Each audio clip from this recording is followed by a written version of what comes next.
Mitchell Crane specializes in distributing crane parts and often sells whole cranes as well. Donnie Mitchell is the owner of Mitchell Crane and an expert in the crane business. Yeah, basically my dad started it when he got back from Venezuela in 1956. He built an old dragline in his backyard and went to work and eventually grew into a pretty good sized company. But I think probably the various forces that be, whether it's the pressures of the company or government interference or whatever, and he finally got a little tired of it and pared it back to just basically me and him. And running that, we were still in the crane rental business, but his heart wasn't really in it. And we turned it around somewhat. I guess it was the recession in between 78 and 80 that pared us back even further.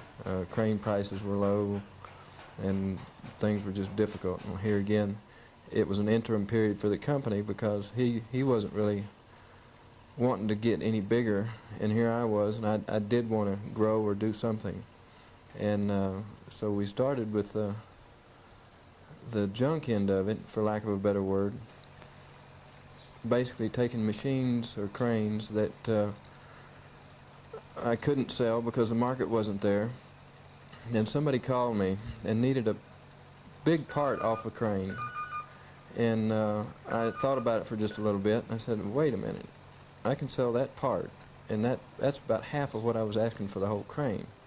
And so consequently, it kind of went from there, because once you start taking parts off of it, it's like an automobile. There's nothing, it's nothing but parts left, and that's basically how it started. Donnie Mitchell is also responsible for inventing a special belt-driven mechanism inside the crane to help it work more productively. It's a bandit belt drive system. It's just a name I came up with.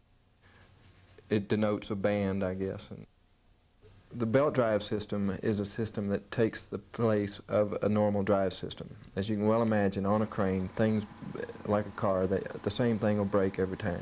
And over the years, in the experience we had, these systems were constantly failing, and we were selling a lot of them. We had several customers that were coming to us asking us to try to come up with some other drive form, whether it be a better chain or better sprockets or better cases or whatever. And so it worked into an experiment with using belts and pulleys rather than, and no oil, rather than going with the OEM system. We put a first prototype in a scrapyard in Hagerstown, Maryland. It worked, and it worked real good. There were a lot of bugs that had to be worked out of it. And so that yard ended up converting all their cranes over to this belt drive system. When it worked, and it had been working for like 6 or 8 months, I decided to go ahead and patent it. So now we have the only patent on a belt drive system for a crane. And it's worked well. We've got over 200 systems out there working now. Over the last 10 to 15 years brought changes in the crane industry. Donnie Mitchell sees the next few years as one of cautious growth. A company like this, we grew dramatically in the first stages. And sometimes it's like blowing up a balloon. If you blow it up too fast, it'll explode. Right now, what I'm doing is trying to get the company leveled out, where it's on an even keel, no big weird deals, and get it on a plane where everybody's comfortable and not burn out, because you can get burnout in a situation like this. Long-term goals, probably just slow expansion, keep doing what we're doing, not losing sight of what we had, the one who brung us to the dance, so to speak.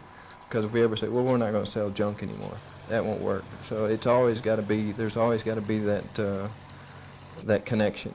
If somebody comes up with a strange idea tomorrow for us to build other things or to expand in other directions, that's the beauty of this business. We can go wherever and whatever we want to do, we can do. Within, if there's money in it, we're going to do it.